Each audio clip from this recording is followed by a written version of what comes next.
Every year, French taxpayers inject roughly 4 billion euros into a public broadcasting apparatus. On paper, the official ledgers present a narrative of perfect stability and rigorous equilibrium. To understand how this system actually functions, we have to isolate the largest entity within it, France Télévisions, a network that commands direct control over roughly 2.5 billion euros of that captive public capital pool. The executives running the network swear under oath that they have balanced the books for 9 consecutive years, but the math underneath those claims tells a story of technical insolvency. We are going to audit this machine. We will map the physical artifacts, track the accounting illusions, and trace the taxpayer capital. This is an investigation into a financial architecture operating completely insulated from market gravity, a system where public money effectively shields private beneficiaries from any actual risk. Our baseline for this audit is the recent French Parliamentary Commission of Inquiry into the neutrality and funding of public broadcasting. These are legally binding hearings inside the National Assembly.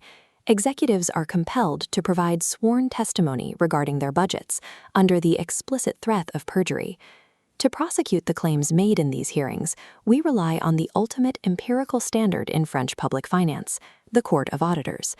When you cross-reference the auditor's strict mathematics with the executive's sworn testimony, the gap between the two is so vast it leaves only 2 possibilities: gross managerial incompetence or deliberate systemic obfuscation. This chart plots the Court of Auditors' findings against France Télévisions' stated equilibrium. Rather than balancing the books, the data shows that since 2017, the network has actually accumulated a consolidated deficit of 81.5 million euros.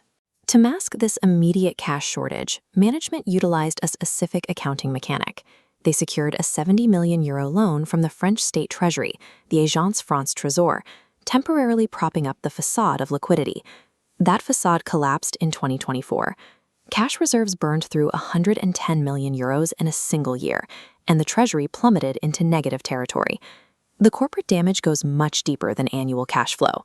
Over an 8-year period, France Télévisions' total equity has shrunk by 40%. Under standard French commercial law, when a corporate entity's capital falls below half of its share capital, it faces the legal risk of forced dissolution. The network maintains operations not through efficient management, but by systematically cannibalizing its own structural equity. If the public entity captures 2.5 billion euros annually and still hemorrhages cash, we have to track exactly where that capital is being transferred. The answer is structural externalization. France Télévisions outsources roughly 850 million euros of its budget to private production companies every single year. This chart illustrates the market reality. The state funds are not dispersed into a highly competitive free market. They are vacuumed up by a concentrated duopoly. First, we have Mediawan. They extract over 110 million euros annually. Over a 6-year period, their contract volume with the public broadcaster grew by 152%. The public broadcaster is designed to absorb the operational deficit while acting as an infallible, risk-free growth engine for private equity. To understand how this governance culture operates at the ground level, we have to look at a highly localized anomaly, the Cannes Film Festival. During the festival, France Télévisions executives occupied luxury suites at the Hôtel Majestic. The cost exceeded 1,700 euros per night, totaling over 100,000 euros for the stay.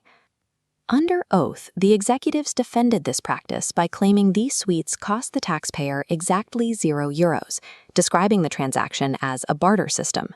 Here is the mechanic they outlined. The network trades its unsold advertising space to specialized intermediary brokers, who then exchange that inventory for luxury hotel suites. The logical flaw in that defense is obvious.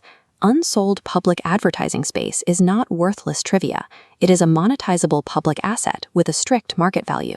Trading a public asset directly for luxury accommodations deliberately bypasses strict public procurement rules. It functions entirely as off-book dark money. The macro deficit of the network, massive capital extraction by private producers, and the micro excesses of the executives are symptoms of the same structural failure. The market routinely celebrates the rapid expansion of conglomerates like Mediawan and Banijay as examples of pure private sector ingenuity. The math proves their business model relies entirely on guaranteed, zero-risk state funding, piped directly from a decaying public host. The executives overseeing France televisions have engineered this extraction. They have obfuscated the ledger and cannibalized their own equity to keep the cash flowing outward. Without unyielding financial gravity and rigorous parliamentary oversight, a public broadcasting system ceases to be a public service. It becomes a captive host, consumed by the private interests it was built to fund.